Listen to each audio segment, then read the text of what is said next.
Jail में रोज रात को मुजरिम औरतों को देसी घी क्यों दिया जाता? राज जानकर आपके भी रोंगटे खड़े हो जाएंगे। मेरा नाम कविता है। मैं मुंबई जेल की एक महिला जेलर हूँ। आखिर वहाँ रोज रात को मुजरिम औरतों को अंधेरे कमरे में देसी घी क्यों दिया जाता है? ये एक परेशान करने वाला सवाल है। इस राज को जानकर आपके भी रोंगटे खड़े हो जाएंगे। मुंबई जेल का एक खौफनाक वाकया। ये रात एक डरावनी रात थी जब हमारे घर में अचानक से दरवाजे पर दस्तक हुई। सब घर वाले शहर से बाहर शादी में गए हुए थे और मैं इस वजह से नहीं जा सकी थी क्योंकि मेरे एनुअल एग्ज़ाम चल रहे थे। माँ ने नौकरानी को कह दिया था कि मेरे साथ यहाँ 2 से 3 दिन रह ले, मगर अचानक शाम को ही नौकरानी के बच्चे की तबीयत खराब हो गई तो उस बेचारी को जाना पड़ा। मैंने दरवाजे और खिड़कियाँ अच्छी तरह से बंद कर लिए थे और आराम से सो गई। जब अचानक दरवाजे पर दस्तक हुई, मेरी नींद खुल गई और मैं घबरा कर उठी और मैंने सोचा कि इतनी रात को कौन आएगा। मैं पहले तो डर गई कि रात के इस वक्त कौन आया है। बाहर से किसी की आवाज़ आई, प्लीज़ दरवाज़ा खोलिए, मुझे मदद की बहुत ज़रूरत है, मैं ज़ख्मी हूँ, प्लीज़ दरवाज़ा खोलिए। इन दिनों वैसे भी शहर के हालात बहुत ख़राब चल रहे थे। मैं सोच में पड़ गई कि दरवाज़ा खोलूं या नहीं खोलूं। इस बार फिर से एक औरत की आवाज़ आई, प्लीज़ दरवाज़ा खोल दीजिए वरना वो मेरी जान ले लेंगे। मैं किसी को मुसीबत में नहीं देख सकती थी, इसलिए मैंने फ़ैसला किया कि दरवाज़ा खोल देती हूँ, क्या पता किसी को मेरी मदद की ज़रूरत हो। मैंने दरवाज़ा खोला तो बाहर एक औरत खड़ी हुई थी और मुझे देखकर जल्दी से अंदर आ गई और दरवाजे को बंद कर दिया। मैंने ध्यान से उसको देखा तो वह लगभग 30 साल की एक खूबसूरत जवान सी लड़की थी। उस वक्त उजड़े हुए हालातों में बेचारी बहुत ही परेशान लग रही थी। उसकी हालत बहुत गंभीर थी। उसकी गंभीरता उसकी खूबसूरती को छिपा रही थी। माथे पर खून लगा हुआ था। वह बहुत बुरी तरह से जख्मी हो गई थी। अभी मैं उसको देख ही रही थी कि अचानक से पुलिस के सायरन बजने लगे। मैंने चौंक कर उसको देखा। मुझे कुछ गलत होने का एहसास हुआ, जैसे मैंने कुछ गलत कर दिया हो। वो कहने लगी, मुझे कहीं छुपा दो, पुलिस मेरे पीछे है, प्लीज़ मेरी मदद करो। मैं सोच में पड़ गई। मुझे बहुत ही पछतावा हुआ कि मुझे इसको अपने घर में जगह नहीं देनी चाहिए थी और ना ही इसकी मदद करनी चाहिए थी। अगर पुलिस ने छापा मार लिया तो मैं भी इसके साथ जेल जाऊंगी। सायरन की आवाज़ धीरे धीरे करीब आती जा रही थी। मेरे दिमाग ने बिल्कुल भी काम करना बंद कर दिया था। मुझे समझ नहीं आ रहा था कि मैं क्या करूं। वो खुद ही घर के अंदर भागकर चली गई। मुझे होश आया तो मैं उसके पीछे भागी। वो कहने लगी कि अभी थोड़ी देर में पुलिस घरों की तलाशी लेना शुरू कर देगी। मुझे कहीं छुपने की जगह बता दो जहां मैं छुप सकूं। मैंने डरते हुए पूछा, कौन हो तुम और पुलिस क्यों तुम्हारे पीछे है? वो कहने लगी, तुम्हें भगवान का वास्ता, अभी मुझे छुपा दो कहीं भी, मैं तुम्हारे सारे सवालों का जवाब दूंगी। मैं कसम खाकर कहती हूँ कि मैं तुम्हें कोई नुकसान पहुँचाने के इरादे से नहीं आई हूँ और ना ही पहुँचाऊँगी। मेरा भरोसा करो। उसी वक्त बाहर से स्पीकर के जरिए ऐलान हुआ, ये खतरनाक महिला कैदी जेल से फरार हो गई है। अगर किसी ने उसे पनाह दी है तो वो खुद उसे बाहर निकाल दे, वरना अभी थोड़ी देर में पुलिस तलाशी लेना शुरू कर देगी।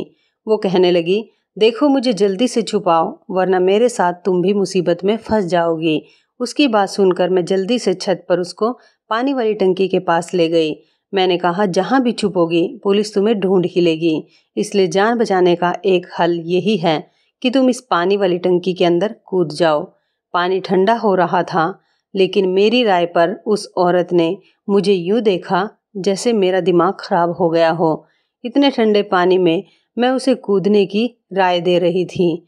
मुझे लगा जैसे वो मुझसे कहेगी कि इतने ठंडे पानी में कूदने से तो बेहतर है मैं खुद को पुलिस के हवाले कर दूं। मगर अगले ही पल वह ढक्कन उठाकर टंकी में कूद पड़ी। मैं वहां से टंकी का ढक्कन बंद करके नीचे चली गई। 2 मिनट बाद ही मेरे दरवाजे पर दस्तक हुई। मैंने दरवाज़ा खोला तो मेरे सामने 2 महिला पुलिस और बहुत सारे आदमी और कुछ पुलिस वाले भी खड़े थे। जो दरवाज़ा खोलते ही अंदर घुसते चले आए। वो मेरे घर की तलाशी लेने लगे और महिला पुलिस अधिकारी मुझसे सवाल पूछने लगी, तुमने किसी को देखा तो नहीं, ये किसी को अपने घर में जगह दी हो? मैंने कहा, मैं तो अभी सोकर उठी हूँ और मुझे इस बारे में कुछ भी नहीं पता। आप किसकी तलाश कर रहे हैं?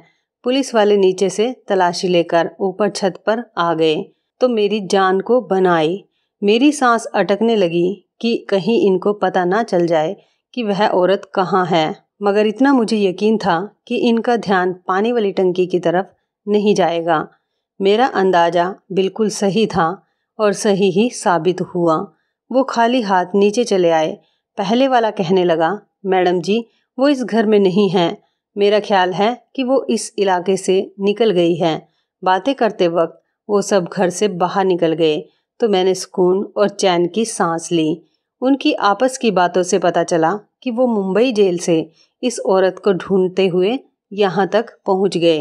पुलिस वालों के जाने के कुछ ही मिनट में मैं जल्दी से ऊपर गई और टंकी का ढक्कन हटाकर उसे बाहर निकाला। ठंडे पानी की वजह से वो थर थर काँप रही थी।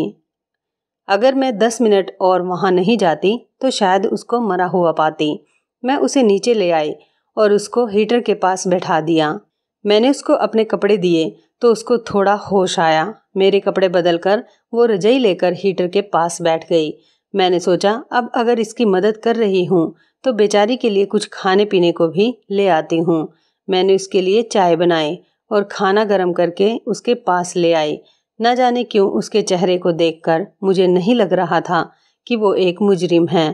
थोड़ी देर तक उसकी हालत में सुधार आ चुका था।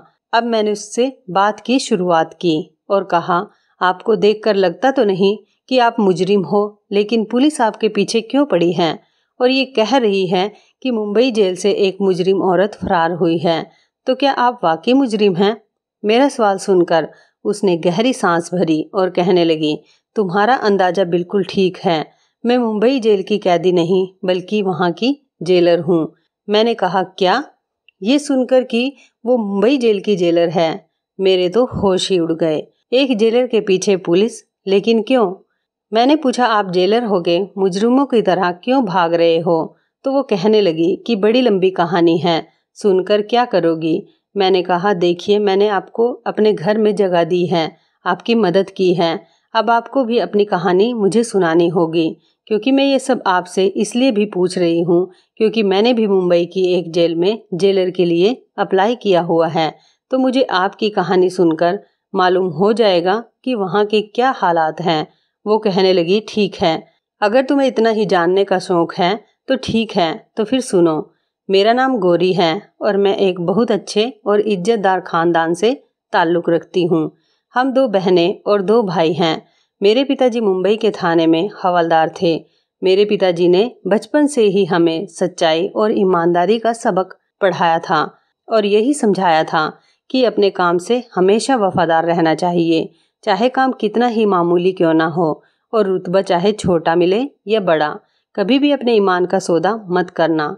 मेरे पिताजी एक सच्चे और ईमानदार हवलदार थे। अपनी सारी जिंदगी नौकरी के दौरान उन्होंने कभी भी 1 रुपए की भी रिश्वत लेना गवारा नहीं समझा। पिताजी के साथ के दोस्तों ने अपने घर पक्के कर लिए और अच्छी जिंदगी गुजारने लगे थे, मगर हमारा गुजारा गरीबी के कारण मुश्किल से ही हो रहा था। मैं पिताजी की बहुत लाडली बेटी थी, इसलिए अक्सर घर के हालात से तंग आकर मैं भी उनसे कहती थी कि पिताजी, आप अपने साथ के लोगों को ही देख लीजिए, उन्होंने किस कदर तरक्की कर ली है, उनसे ही कुछ सीख लीजिए। उन लोगों के घरों में सब तरह के ऐशो आराम हैं। लोगों के घर रोजाना अच्छे अच्छे पकवान बनते हैं और हमारे यहाँ वही रूखी सूखी, और हम लोग तो दिवाली पर भी अच्छे पकवान नहीं बना पाते। हमें तो कुछ अच्छा देखने को भी नहीं मिलता, खाना तो दूर की बात है। उनके बच्चे कितने अच्छे स्कूल और कॉलेज में पढ़ते हैं और हम लोग तो सरकारी स्कूल में जाते हैं। बाद में हमें नौकरी भी वैसी ही मिलेगी, कोई भी छोटे से क्लर्क जैसी। पिताजी हंसकर कहते, बिटिया रानी, तू फिक्र ना कर, तेरे भाग्य में बहुत बड़ी और ऊंची नौकरी है। मैं मजाक मजाक में कहती, क्यों पिताजी, क्या मैं मुंबई जेल की जेलर बनूंगी? पिताजी कहते, तो इसमें इतनी हैरानी वाली क्या बात है? तू अच्छे नंबरों से परीक्षा सब पास कर लेगी तो लग जाएगी। और मैं हंसकर कहती, पिताजी आप भी किस ज़माने में जी रहे हैं। मेरी सिफारिश होगी तभी तो किसी नौकरी पर लगूंगी, वरना पैसे देकर नौकरी करने वाले तो हमारे हालात ही नहीं। पिताजी ने गुस्से से कहा, न रिश्वत और ना ही सिफारिश, कभी भी जिंदगी में इन दोनों चीज़ों की तरफ झुकने का सोचना भी मत। मेरे पिताजी का तो वो हाल था कि वो ईमानदारी और फ़र्ज पर अपनी जान दे सकते थे। मेरी बहन स्कूल में पढ़ाने लग गई और बड़ा भाई पिताजी के रिटायर होने के बाद उनकी जगह लग गया। मैंने अपना एक मकसद बना लिया था कि मुझे भी मुंबई की जेल का जेलर बनना है और इसके लिए मैं जी जान से टेस्ट की तैयारी करने लगी थी और टेस्ट भी दे दिया। मुझे उम्मीद थी कि मेरी नीयत अच्छी है तो मेरी विनती भी सुनी जाएगी और ऐसा ही हुआ। मैं मुंबई की जेलर सेलेक्ट हो गई। वो दिन मेरी ज़िंदगी का सबसे हसीन दिन था। मेरे सारे ख्वाब पूरे हो गए थे। मैं बहुत खुश थी, जैसे मुझे ज़िंदगी की सबसे हसीन खुशी मिल गई हो। मेरा सपना सच हो गया था। पिताजी ने इस मौके पर सिर्फ यही कहा कि जेल में अलग अलग तरीके की परेशानियां तुम्हारे सामने आएंगी, बस ख्याल रखना, ईमानदारी से अपनी ड्यूटी को अंजाम देना। मैंने अपनी ड्यूटी संभाल ली। मुंबई जेल एक बड़ी जेल थी और औरतों की एक बड़ी तादाद वहाँ पर कैद थी। शुरू के दिन थे और मुझे बहुत अच्छा लग रहा था, जैसे मेरे पास एक पावर थी। मैं वहाँ सैल्यूट करती तो मेरा सीना फक्र से चौड़ा हो जाता था। गौरी यहाँ तक की कहानी सुनाकर चुप हो गई। मुझे उनका यूं चुप होकर रुक जाना बेचैन कर गया। मैं उनकी कहानी में यूं खो गई थी कि मुझे ऐसा महसूस हो रहा था कि जैसे ये सब मेरे सामने हो रहा हो। मैंने बेचैनी से कहा, गौरी फिर क्या हुआ, आगे बताइए ना। वो सांस लेकर दोबारा से शुरू हो गई तो मुझे तसल्ली हुई। वहाँ औरतों को उनके जुर्म के मुताबिक कैद किया गया था। रोज़ सवेरे 6 बजे जेल के दरवाजे खोल दिए जाते थे। उसके बाद औरतें नाश्ता करती और उसके बाद उनसे काम शुरू करवा दिया जाता था। कुछ औरतें चक्की पीसती थी, कुछ सिलाई करती थी और जो नौजवान लड़कियां थीं उनको पढ़ाया लिखाया जाता था ताकि वह वहां से निकलने के बाद कुछ बनकर निकले। शाम को सूरज डूबता और जब रात होने को आती उनको खाना दिया जाता और उनको वापस जेल में भेज दिया जाता। शुरू के दिनों में इतना अंदाज़ा नहीं हुआ कि यहाँ किस किस के ग्रुप बने हुए हैं, मगर धीरे धीरे मुझे पता लग गया कि किस औरत ने किसके साथ और क्यों दोस्ती कर रखी है। जैसे फिल्मों में दिखाया जाता है कि एक जेल उससे कहीं बढ़कर खौफनाक होती है। औरतें जो बहुत खतरनाक जुर्म के नतीजे में पकड़ी गई थी उनको अलग अलग सेल में रखा जाता था। मुझे अपना काम करने में ज़्यादा दिलचस्पी नहीं होती थी। लगता था जैसे इन लोगों को तो पहले से ही काम करने की आदत नहीं थी, मगर मैं तो रोज़ाना पिताजी से ईमानदारी का पाठ पढ़कर आती थी, इसलिए न सिर्फ खुद काम करती बल्कि अपने साथ के लोगों को खूब दौड़ाया करती थी। मैं अपनी नरम दिली की वजह से औरतों में बहुत मशहूर हो गई, जिसकी वजह से वहाँ की सभी औरतें मुझे बहुत पसंद करने लगी और मुझसे बहुत खुश रहने लगी। औरतें बताती थी कि मुझसे पहले जो जेलर थी वो काम धाम तो कुछ नहीं करती थी, बस रोब झाड़ती रहती थी और बगैर किसी वजह के जिसको मर्जी मारती पीटती थी। मैंने सभी पुलिस कर्मचारियों को कह दिया था कि किसी भी औरत पर कोई हाथ नहीं उठाएगा। अगर किसी ने भी ऐसा किया तो मुझसे बुरा कोई नहीं होगा। एक दिन मैं राउंड पर गई तो एक औरत ने रोते हुए मुझे बताया कि लेडी कांस्टेबल ने आज किसी वजह के बगैर थप्पड़ मारा है। मुझे सुनकर बहुत गुस्सा आया कि अपनी ताकत का नाजायज़ फ़ायदा उठाना उसे किसने सिखा दिया। मैंने उसे 1 हफ्ते के लिए सरेंडर करवा दिया। मेरी वजह से जेल का माहौल अच्छा होने लगा था। मैंने औरतों को अलग अलग तरीके से रोजगार सिखाने शुरू कर दिए थे। मेरी ड्यूटी से वहाँ के लोग बहुत खुश थे और मुझे पहले ही साल में अच्छे काम की वजह से मेडल से सम्मानित किया गया। वहाँ मेरे काम को खूब सराहा गया, खूब सारी तारीफ़ें हुई। इसी दौरान मेरे लिए एक अफसर मनीष का रिश्ता आया, जिसे मेरे घर वालों ने मेरे लिए चुना और मेरी शादी हो गई। मेरे पति बिल्कुल वैसे ही ख्यालात के थे जैसे मेरे पिताजी थे, इसलिए मैं अपनी ज़िंदगी में बहुत खुश थी। ड्यूटी और घर बहुत अच्छे से चल रहा था, सब कुछ ठीक जा रहा था। मगर कहते हैं ना, आजमाइश इंसान पर उसी वक्त आती है जब वो ज़्यादा ही सुख की ज़िंदगी में खो जाए। मेरी किस्मत को भी मेरा सुकून अच्छा नहीं लगा। उन्हीं दिनों जेल के बाहर से देसी घी के भरे हुए डिब्बे अंदर जाने लगे। शुरू शुरू में तो मैंने इतना ध्यान नहीं दिया कि रिश्तेदार अक्सर इस किस्म की चीज़ें भेजते रहते हैं, मगर जब लगातार इसी तरह रोजाना देसी घी के डिब्बे जेल में आने लगे तो मैं चौंक गई। मुझे ये बात हजम नहीं हुई कि यह क्या हो रहा है। मेरा दिल और दिमाग कह रहा था कि कुछ तो गड़बड़ जरूर है। मैंने सोचा कि मुझे मालूम करना होगा कि रोज रोज देसी घी के डिब्बे किसके पास जाते हैं, कौन मंगवाता है। एक अच्छा जेलर वो होता है जिसने कैदियों में से ही अपने जासूस बनाए हों, ताकि उनको पल पल की खबरें मिलती रहें। मैंने भी उसी औरत को अपने लिए जासूसी करने को कहा था, जिसके लिए मैंने लेडी कांस्टेबल को एक हफ्ते के लिए सरेंडर किया था। मेरे इस अंदाज से वो मेरी वफादार हो गई थी और मेरे कहने पर मुझे खबरें देती रहती थी कि जेल के अंदर क्या हो रहा है।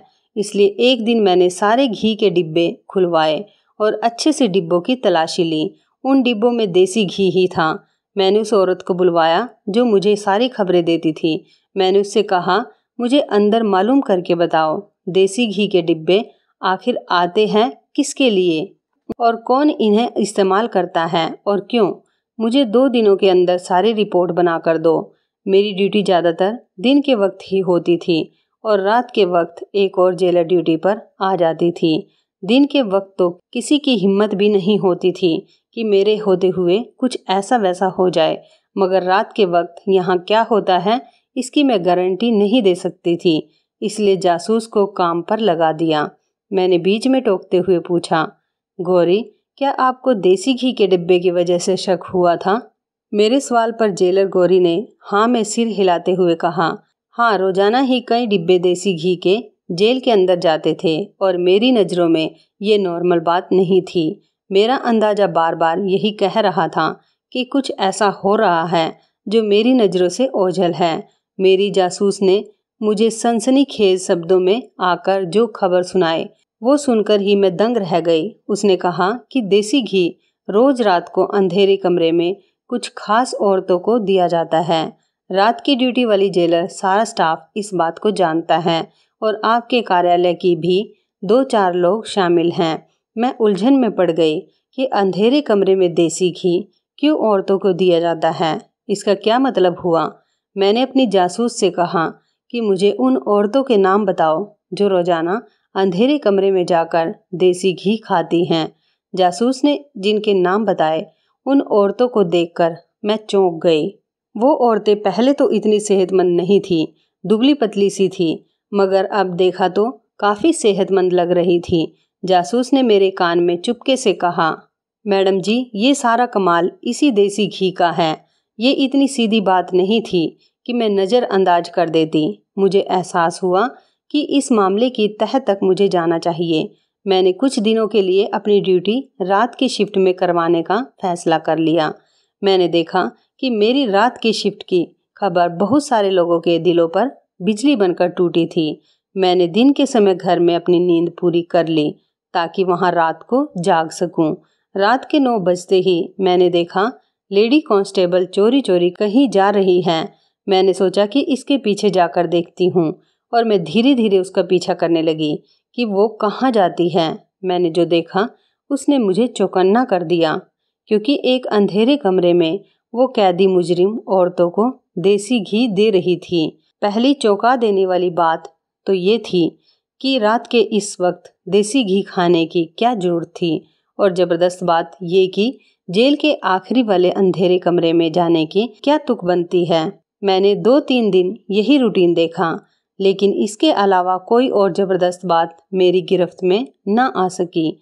मैं कुछ भी पूछकर इनको शक करने का मौका नहीं दे सकती थी, इसलिए मैं चुपचाप सब कुछ देख रही थी कि कभी तो मौका आएगा कि कोई और सबूत मिलेंगे, और सबूत आखिर एक दिन मिल ही गया। उस दिन रात के 11 बजे थे।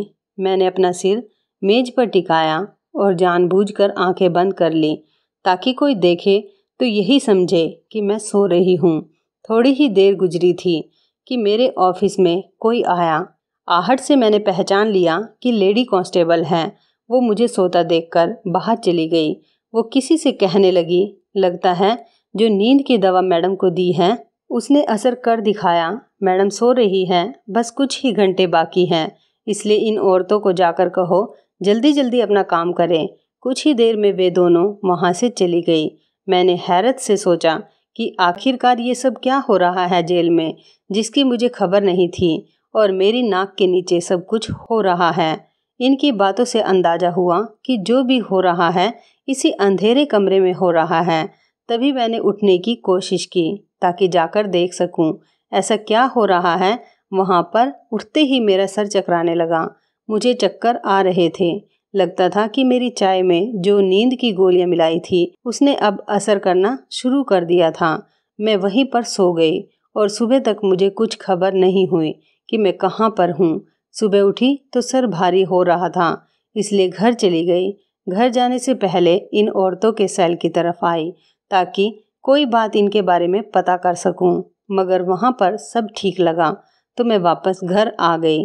घर आकर मैं सोचती रही कि इस कांस्टेबल के साथ दूसरा शख्स कौन था जिससे वो बात कर रही थी। इसके बाद मैं रात को दोबारा ड्यूटी पर गई। मैंने फैसला कर लिया था कि मुझे क्या करना है। मुझे कल की तरह चाय पेश की जाएगी, मगर आज मैंने वो पी नहीं। पास के ही वॉश बेसिन में बहा दी और खाली कप रखकर आंखें बंद कर ली। थोड़ी देर बाद वो कप लेने आई तो मुझे सोता हुआ देखकर तसल्ली अंदाज में बाहर चली गई। थोड़ी देर बाद मैं भी बाहर निकल आई। रात के 11 बज रहे थे। जेल में हर तरफ की लाइट बंद थी। हर तरफ अंधेरा ही अंधेरा था। मैं चुपचाप उस तरफ बढ़ गई जहाँ पर अंधेरे कमरे में वो औरतें रहती थी जो रोज देसी घी खाती थी। लेकिन आज वहाँ उस कमरे में अंधेरा नहीं था। किसी ने मोबाइल की टॉर्च ऑन करके रखी थी। मैं एकदम उन पर चिल्लाई और मैंने चेक करके कहा कि ये सब क्या हो रहा है। जो नज़ारा मेरे सामने था उसे अपनी आंखों के सामने देखकर मुझे भी यकीन नहीं आ रहा था। मेरा स्टाफ इतनी घिनौनी साजिश में शामिल है। वो औरतें सुरंग खोद रही थी। उन्होंने अच्छी खासी सुरंग खोदी हुई थी। जाने कितने हफ्तों से या महीनों से यह काम किए जा रही थी। वह औरतें कत्ल के जुर्म में जेल में लाई गई थी और अदालत की तरफ से उन दोनों को उम्र कैद की सज़ा सुनाई गई थी। वो दोनों यहाँ से फरार होने के लिए सुरंग खोद रही थी और इस काम में मेरा पूरा कार्यालय भी शामिल था। लेडी कांस्टेबल का यूं मुझे सामने देखकर सांस रुक गया। उसके हाथ से मोबाइल नीचे गिर गया जिसके टॉर्च ऑन करके वो उसके सर पर खड़ी थी। वह सुरंग खोदती थी, इसलिए देसी घी खाती थी, क्योंकि सुरंग खोदना आसान काम नहीं होता। इसके लिए बहुत ताकत चाहिए होती है। वो देसी घी खाकर रोजाना के 3-4 घंटे सुरंग खोदने पर लगा देती थी। वहाँ खड़े खड़े ही मैं सब कुछ समझ चुकी थी और सारी कहानी मेरी आंखों के सामने थी और मैं सब कुछ समझ गई थी। मैंने लेडीज कांस्टेबल को पूछा, और कौन है तुम्हारे साथ मिला हुआ? कल मैंने तुम्हें किसी से बात करते हुए सुना था। वो कौन है? वो बहुत घबराई हुई थी। मेरे बार बार पूछने पर भी उसने कुछ नहीं बताया तो मैंने कहा कि ठीक है, मैं हाई कमीशन से बात करती हूँ। जब तुम्हें नौकरी से निकाला जाएगा तो तुम्हें पता चलेगा। मेरी बात सुनकर वो बहुत ज़्यादा डर गई थी। कहने लगी, प्लीज़ किसी को फ़ोन मत कीजिए। अभी मैंने फ़ोन उठाया ही था कि मेरे सर पर किसी ने बहुत ज़ोर से वार किया और मैं बेहोश होकर वहीं पर गिर गई। होश में आई तो मैंने देखा मैं खुद भी जेल के ही एक कमरे में कैद थी। मुझे याद आया कि मैं फ़ोन करके जानकारी देने वाली थी कि किसी ने मेरे सर पर वार कर दिया। वो लेडी कांस्टेबल के अलावा और कोई नहीं हो सकता था। इसी ने अपना राज खुल जाने के डर से मेरे सिर पर वार किया होगा। मैं होश में आई तो देखा कि वो अकेली नहीं थी। जो साथी उसका साथ देने की कोशिश कर रही थी वो साथी उस वक्त उसके साथ मौजूद थी। लेकिन इसकी साथी को देखकर मेरे सर पर कयामत टूट पड़ी। मुझे यकीन नहीं आया कि वो नाइट शिफ्ट वाली जेलर थी। मुझे तो लगता था जैसे वह एक लापरवाह लड़की है, मगर वो इतनी घटिया निकलेगी कि कानून की वर्दी पहनकर गैर कानूनी कामों को अंजाम देगी। फिर इन दोनों औरतों ने मिलकर मुझे कैद कर लिया था। दोनों मिली हुई थी। इन दोनों की मदद से वो कैदी औरतें सुरंग खोद रही थी। और इस मदद के बदले वहाँ की कांस्टेबल को बहुत सारे पैसे दिए गए। पैसों के लालच में आकर ऐसे गैर कानूनी कामों को अंजाम दिया जाता था। बाद में मुझे मालूम हुआ कि मामला इससे भी ज़्यादा गंभीर हो चुका है। जो देसी घी जेल के अंदर चेक होकर आता था, उस देसी घी में खास एस्ट्रॉयड शामिल किए जाते थे, जिसके रोजाना इस्तेमाल से इंसान को उसकी आदत हो जाती है। देसी घी चोरी चोरी अंदर ही अंदर बेचा जाता था। ये कोई मामूली देसी घी नहीं था। ये सारा काम रात के वक्त इस जेलर की मौजूदगी में निहायत चोरी चुपके होता था। इस जेलर ने ये सारी बात मुझे खुद अपने मुंह से बताई। उसने अपने सारे जुर्म मेरे सामने कबूल किए, लेकिन वह नहीं जानती थी कि इसने मुझे मेरे ही जिस दफ्तर में कैद किया है, वहाँ तो मैंने पहले से ही एक कैमरा लगा कर रखा हुआ था जो सारी बातें रिकॉर्ड कर रहा था। मुझे जब भी किसी से उसका जुर्म कबूल करवाना होता था तो मैं उसको इसी कमरे में ले जाती थी और उसका बयान इसी कमरे में रिकॉर्ड हो जाता था, जो बाद में एक सबूत के तौर पर काम आता। उसने मेरी तरफ से कोर्ट को ऑफिशियल तौर पर छुट्टी का खत पोस्ट कर दिया ताकि मेरा गायब होना पूरी तरह से किसी को खटके नहीं। इसके बाद उसने मेरी पहचान के अनुसार एक रिपोर्ट बनाकर कोर्ट को भेज दी, जिसमें मुझ पर संगीन आरोप लगाए गए थे। इनका इरादा मुझे रास्ते से हटाने का था। आज शाम जैसे ही वो मेरे लिए खाना लेकर कमरे में आई तो मैं उस पर काबू पाकर वहाँ से फरार हो गई और तब से वह मेरे पीछे लगी है ताकि मुझे पकड़ सके। ये थी मेरी सारी कहानी, जिसको सुनने के लिए तुम इतनी बेचैन थी। मैंने सारी कहानी सुनकर भी हिचकिचाते हुए गौरी से पूछा, लेकिन अब आप अपनी बेगुनाही कैसे साबित करेंगी? जेलर गौरी कहने लगी, मुझे बस किसी भी तरह वो खुफिया कैमरा अपने कब्जे में करना है। सारी बातचीत रिकॉर्ड है, मगर यही मैं सोच रही हूँ कि अब मेरा वहाँ जाना तो खतरे से खाली नहीं है। जब तक मैं अपनी बेगुनाही साबित नहीं कर लेती तब तक मैं कहीं नहीं जा सकती। किसी भी तरह से मुझे उस कैमरे को हासिल करना होगा। मैंने कहा कि मैं आपकी मदद कर सकती हूँ। गौरी मुझे हैरान होकर देखने लगी। मैंने जेलर के लिए अप्लाई किया हुआ है। मेरा ख्याल है आपको नौकरी से भी निकाल दिया गया है, तभी तो दूसरी जेलर के लिए अखबार में विज्ञापन दिया गया था। मैंने अप्लाई कर रखा है और अब के टेस्ट देने जाना है। अगर तो मेरा सिलेक्शन हो गया तो आपकी बेगुनाही मैं खुद साबित कर दूंगी। मैंने जेलर गौरी को कहा कि मेरे सब घर वाले ऋषिकेश शादी में गए हुए हैं। आप जब तक चाहें यहाँ पर रह सकती हैं। मगर अगले ही दिन उन्होंने अपने पति को फ़ोन किया और उसके साथ चली गई। मुझे ये सारी कहानी जानकर इस बेचारी के लिए बहुत दुख हुआ था। गौरी एक ईमानदार जेलर थी। मैंने अगले दिन पेपर दिया और विनती करने लगी कि मैं जेलर के तौर पर अपॉइंट हो जाऊं। मेरा मकसद गौरी की बेगुनाही साबित करना था और इस मकसद के लिए ज़रूरी था कि मैं मुंबई जेल के अंदर जाती, और ये सिर्फ जेलर की हैसियत से ही मुमकिन था, जो कि शायद मैं ही कर सकती थी। मेरी प्रार्थना रंग लाई। मुझे सिलेक्ट कर लिया गया। इंटरव्यू की सारी तैयारी मुझे गौरी ने ही करवाई थी, जिसकी वजह से मैं कामयाब हुई थी। मैंने वहां जाते ही पहले दिन देख लिया था कि वो कौन सी औरतें थी जो सुरंग खोदती थी और देसी घी हजम करती थी।